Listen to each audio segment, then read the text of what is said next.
Guys, good morning, good morning. Yan, nag-prepare na tayo ng dadalhin natin. Yan, linis-linis tayo ng gabi para siya pa yung bigat. Yan guys, pauwi na tayo.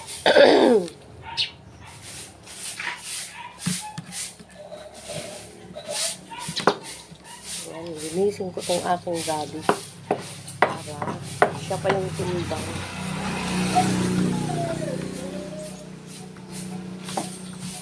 Yan, ganyan si Yaya pag umuwi sa barin guys. Hindi na siya nagdadala ng damit. Ang dinadala niya mga gulay na galing dito. Yan, inuubo pa rin ako na sana lang maging okay na. Yan. Lininisan ko lang guys para siya pa yung bigat ng kanyang mga ugat-ugat.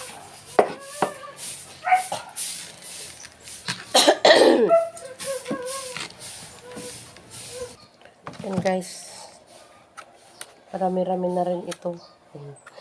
Magsasawa na yung mga kapatid ko neto. So ayan, tapos na tayo maglinis ng kanyang laman. Ito naman i-prepare ko yung kanyang mga tangkay. Ito lang naman kasi guys ang importante sa gabi, yung tangkay. Yung ganito guys, oh. Yung sinasabi nilang laing. Pero yung mga iba guys, ito yung dahon niya guys.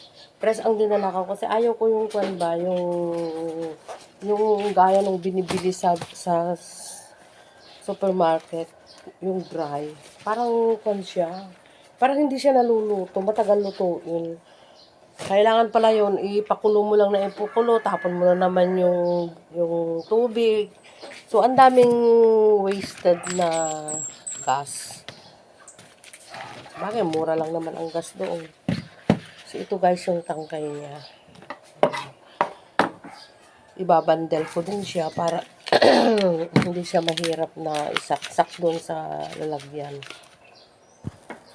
Yan na guys, ang aking gabi look. Diba?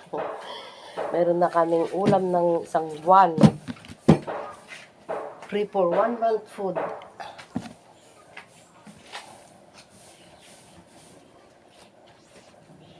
Galing dito ni Yaya, wala na siyang pera. Kaya yan. Naghakot na si Yaya ng food from Philippines. Guys, dadalhin ko. Hindi ko alam kung makalusot yan. Parang ang feeling ko naman hindi pa siya mahihinog. Yan guys, ang aking mga dala-dala. Yan, gabi.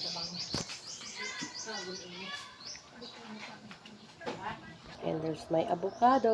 Yan, lahat-lahat ang aking dala.